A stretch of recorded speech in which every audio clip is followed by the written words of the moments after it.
Oh man, this is looking really bad on the South Korean president right now. He needs to say something quick if you're for your people.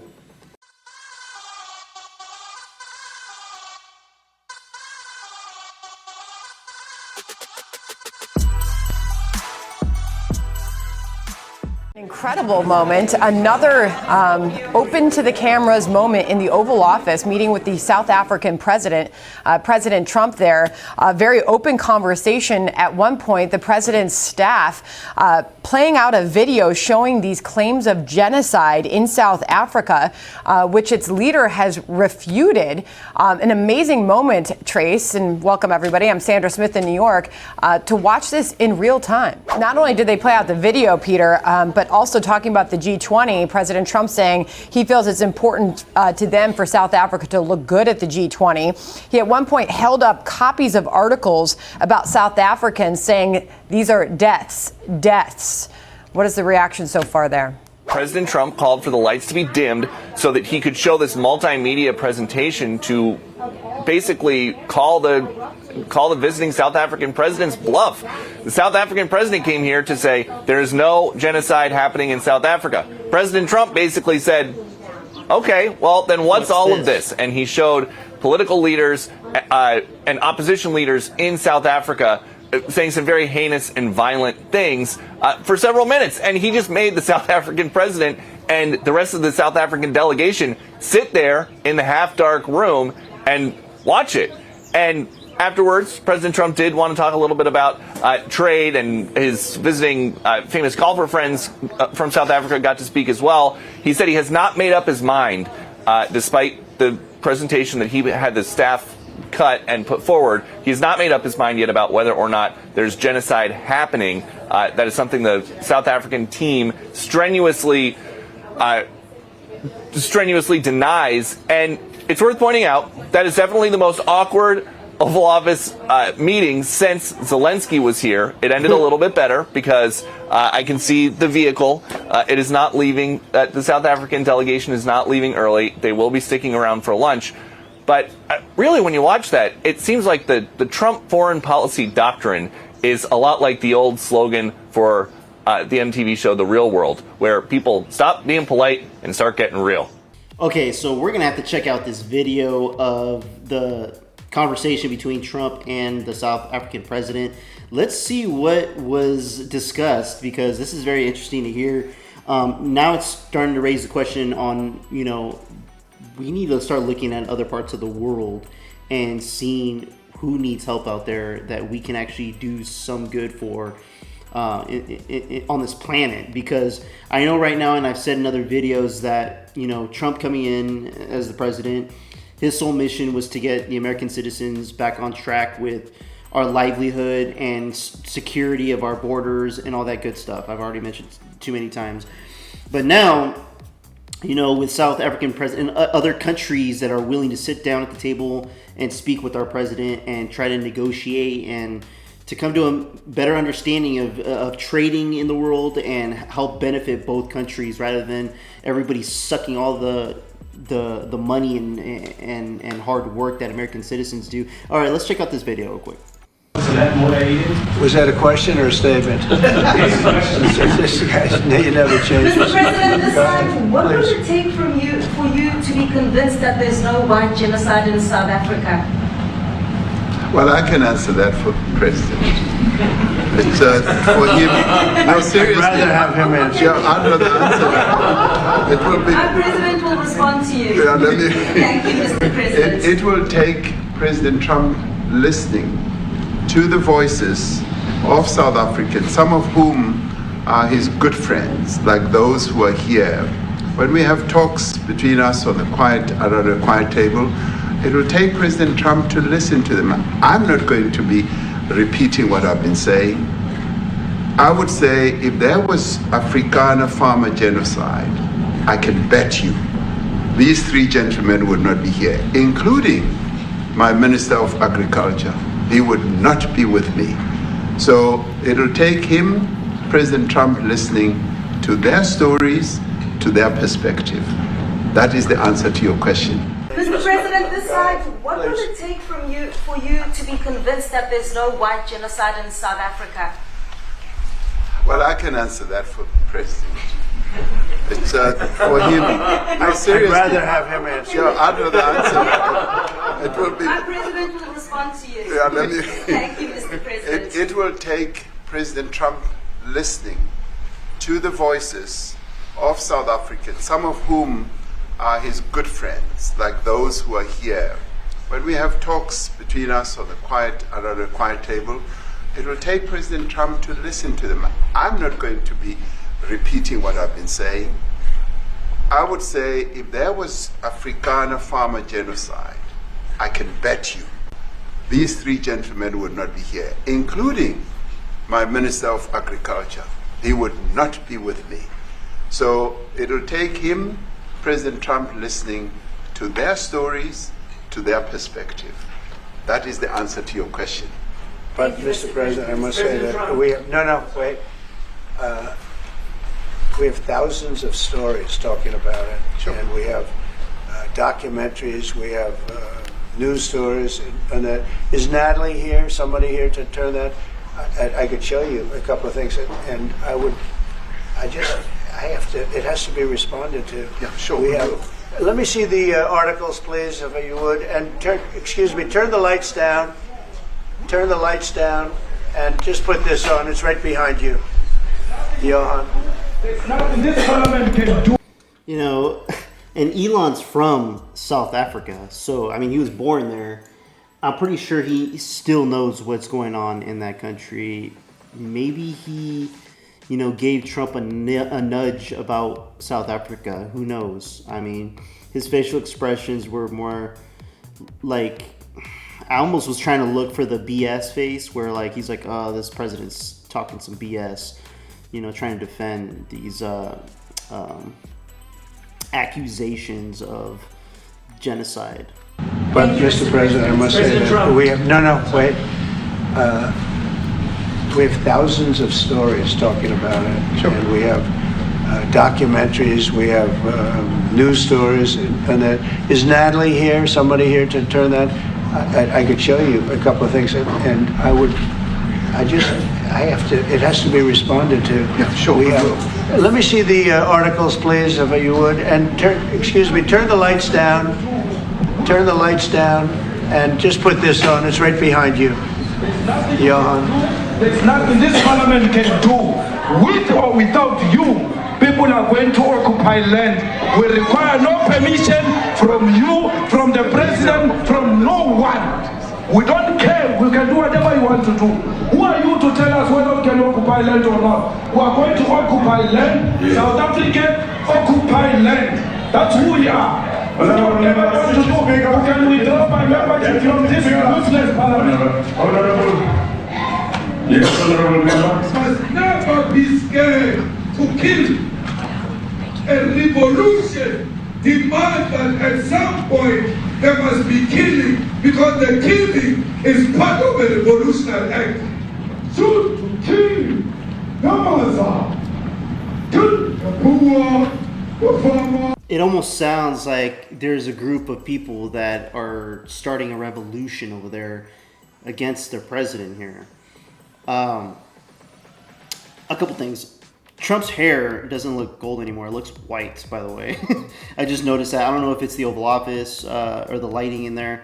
And the president, South African president, has been smiling and smirking and giggling, and so have some of his other people there, as soon as this video got started.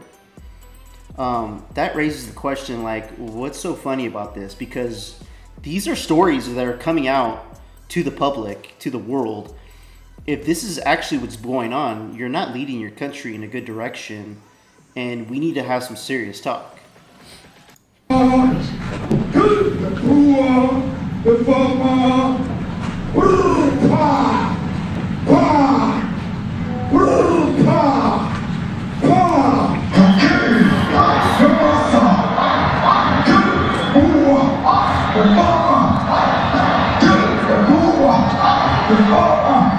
The man of DA in PE is a white man.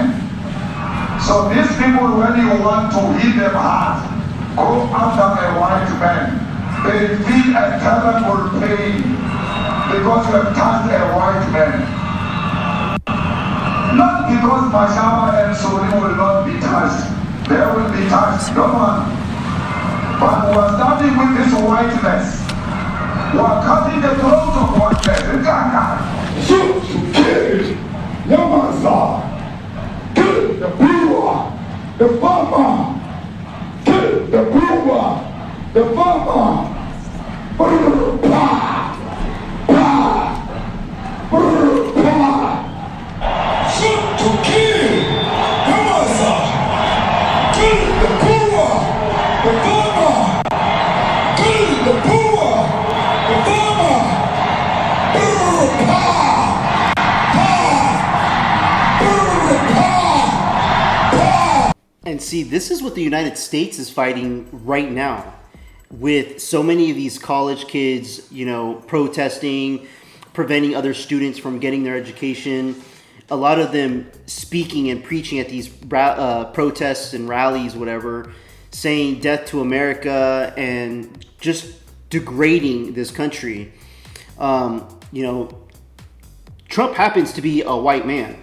And when you're the president and you hear another country hearing reports and news saying, you know, somebody in their country is saying the white man needs to be killed, or we need to have a genocide against these white farmers specifically, it's going to be perking your ears up a little bit and saying, okay, what's going on? And do we need to help some people? Do we need to get involved? Because you can't, as a president of your country or your land, you need to be responsible of everybody on your land. It's tough being a president. I can only assume, because you have to manage so many things when it comes to, you know, taking care of a country in regards to the security, the safety of all of the people in it, ensuring that not all of them are corrupted into illegal activities, and ensuring that they can live their lives in a peaceful manner, and flourishing at the best they could within their own countries.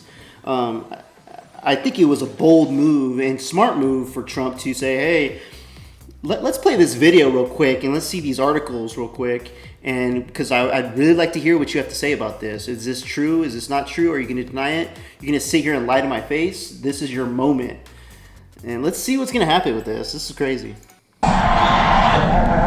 He looks embarrassed. I'm saying to you, was not called for the killing of white people, at least for now.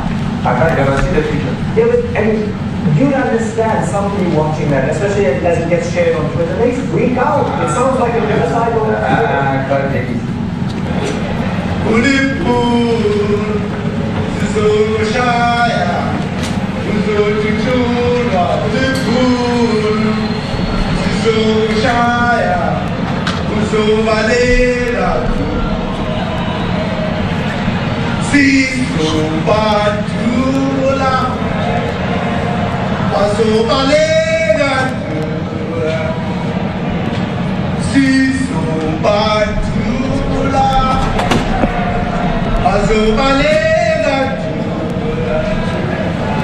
Who will expropriate land without compensation, whether they like it or not.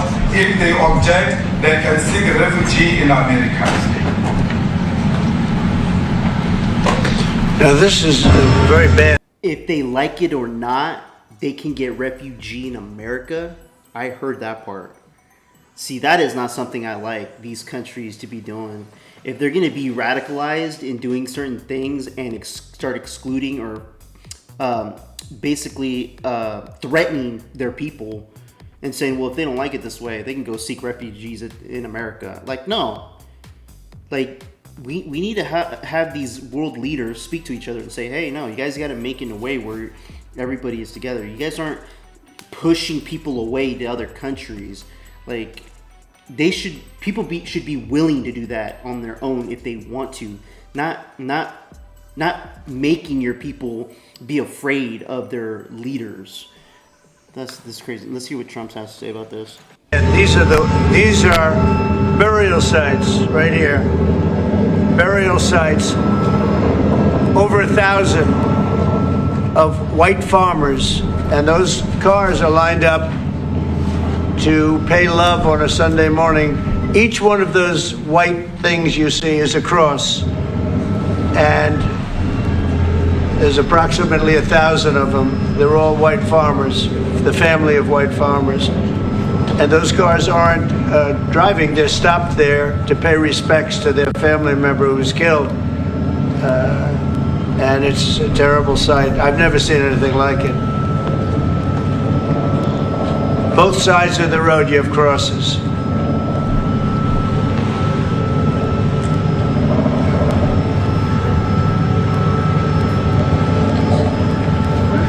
Those people were all killed. Have they told you where that is, Mr. President? No, I'd like to know where that is, because this I've never seen. I don't. Okay. I mean, it's in South Africa, that's where. We need to find out.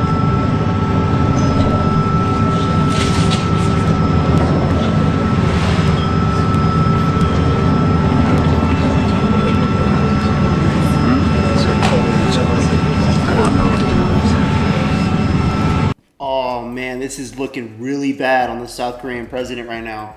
He needs to say something quick if you're for your people. If you're just saying, "Oh, I gotta find out. I gotta find out where that's at." You need to follow up. You know what, Mr. President? I have no idea where that is. We're gonna find out exactly where that is and prevent something like this from ever happening all over South Africa. This is not something we tolerate. There needs to be some sort of reassurance. This dude not saying anything is making it look even worse. Those people.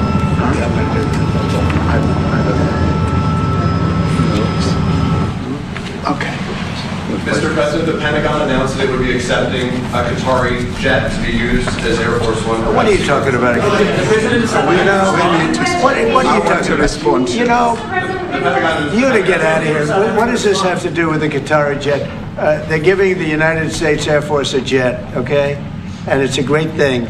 We're talking about a lot of other things. It's NBC trying to get off the subject of what you just saw. You are a real, you're a terrible reporter. Number one, you don't have what it takes to be a reporter. You're not smart enough. But for you to go into a subject about a jet that was given to the United States Air Force, which is a very nice thing. They also gave $5.1 trillion worth of investment in addition to the jet. Go back, you ought to go back to your studio at NBC because Brian Roberts and the... Okay, Trump talking smack to all the to all the reporters. They be asking stupid ass questions. Over 1,000 people died over here. Next question. Hey, what about that plane that you got? Like, what? Dude.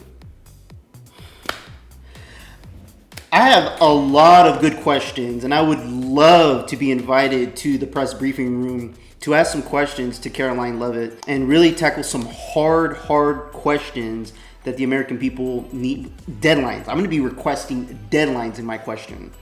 Hey, the American people would like to know this, or this. We would like to hear it by this date. Can you please have President Trump make this possible for all the American citizens that would like this information? We're tired of being in the dark. I would be going in there blunt as letting them know my question and saying, hey, we need answers. Not 10, 20, 50 years from now when everybody's in the situation is dead. The American people need to know and be transparent with our government and knowing exactly what's going on and helping get rid of this corruption that we have in our government, and that's a whole nother can of worms that I've spoken on in other videos. But I'm sure there's more videos to come where I'll be speaking on it. Let me know what you guys think about this video in the comments below. Like and subscribe. I'd appreciate it. Till next time, peace out, everybody.